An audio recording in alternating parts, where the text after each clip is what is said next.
Assalamualaikum warahmatullahi wabarakatuh. Jumpa lagi bersama saya Mas Cipto, yang tentunya akan memberikan pelajaran tentang beternak cicak hijau, khususnya dengan kurung gantung.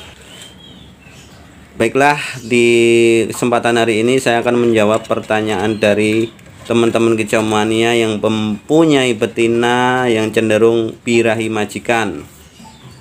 Ini penyebabnya apa dan solusinya bagaimana? Baiklah, saya akan uraikan dan jabarkan satu persatu bahwasanya birahi majikan ini timbul karena kita memberikan umpan yang sangat berlebih. Kita pacu dengan umpan-umpan yang tinggi, tetapi tidak seimbang dengan umur betina, karena betina itu masih muda, belum mapan, tapi sudah jinak. Akan tetapi reproduksinya itu belum begitu matang, maka ini ibarat kata birahinya dipaksa.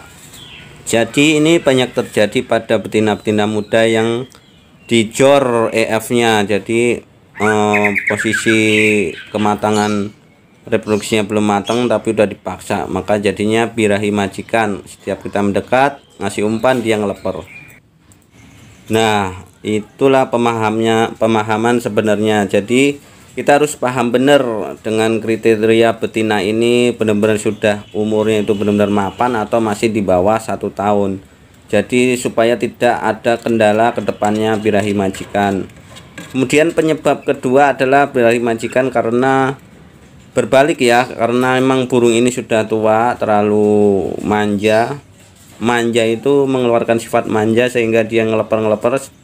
Setiap kita membawa umpan dia ngeleper-ngeleper, ini karena mempunyai sifat manja. Ini biasa terjadi pada betina yang tua-tua. Dalam hal ini kita harus tahu cara agar betina ini sembuh ya. Yang betina-betina birahi majikan itu bisa disembuhkan dengan catatan kita harus pangkas dulu dengan EF yang turun, apa-apa turun, atau bisa dikatakan dengan settingan 0. Settingan 0 itu jangan terlalu berikan EF yang tinggi dulu. Kemudian kita hanya main di buah, jadi full buah ya.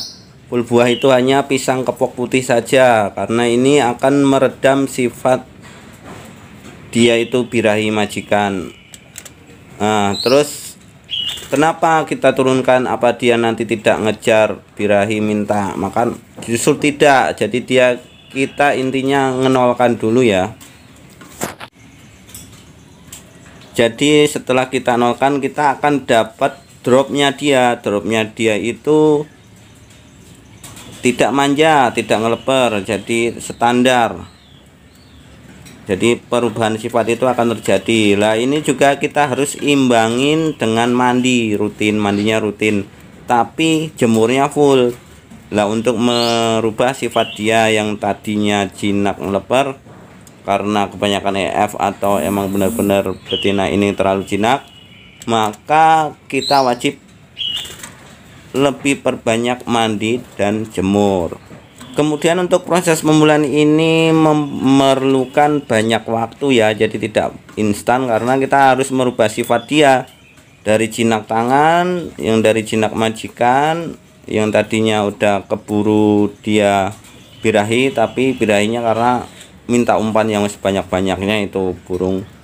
Jadi kita tetap merawat dengan standar sampai betina ini benar-benar dia itu punya naluri reproduksi. Jadi nalurinya itu akan nimbul, jadi ntar bisa dia ngerapiin sarang tiba-tiba. Baru kita proses naikin EF nya serta buahnya divariasi serta berikan vitamin itu bertahap.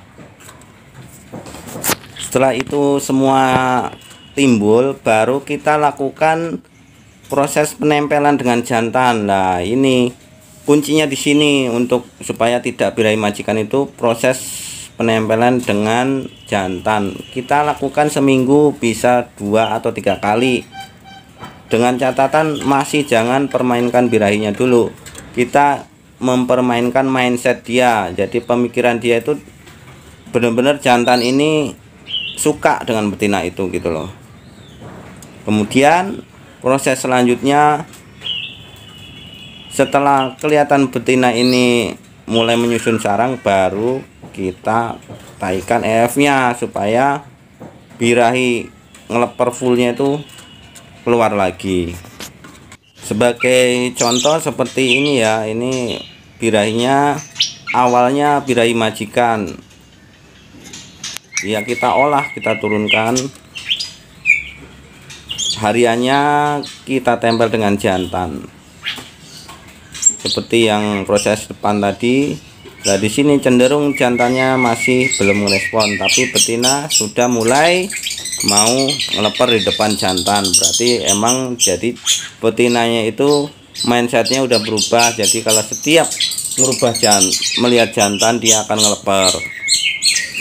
Dan untuk proses tempel jantan ini kita lakukan setelah betina itu benar-benar mempunyai birahi untuk kawin ya. Dengan contoh dia sudah mulai menata sarang. Nah, di situ kita mulai menempelkan jantan agar mindset betina ini nantinya berubah. Setiap lihat jantan ini dia ngeleper.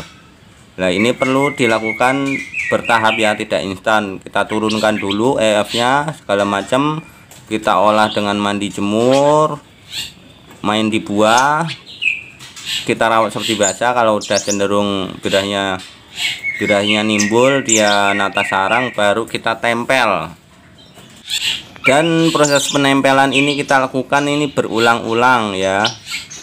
Ibaratnya kita supaya betina ini mau melihat jantan dan ngeleper. Intinya dia tuh suka ya, suka sama jantan, bukan sama majikan.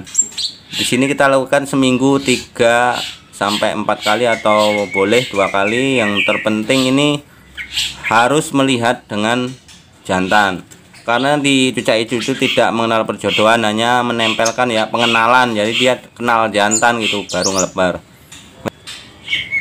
Oke Om yang di sana, mudah-mudahan paham penjelasan saya. Lakukan proses yang seperti di awal tadi yang saya bilang, baru dilakukan proses penempelan. Seandainya langsung dilakukan proses penempelan, hasilnya tidak akan terjadi perubahan mindset, karena dia dalam kondisi settingan tinggi. Jadi intinya kita turunkan dulu, dirubah tuh mindset betinanya supaya dia itu bisa melihat jantan dan kenal jantan gitu, karena di sini kuncinya. Baiklah, cukup sekian, ketemu lagi dengan konten selanjutnya. Salam konservasi cucak hijau Indonesia. Tetap putus asa, jangan semangat.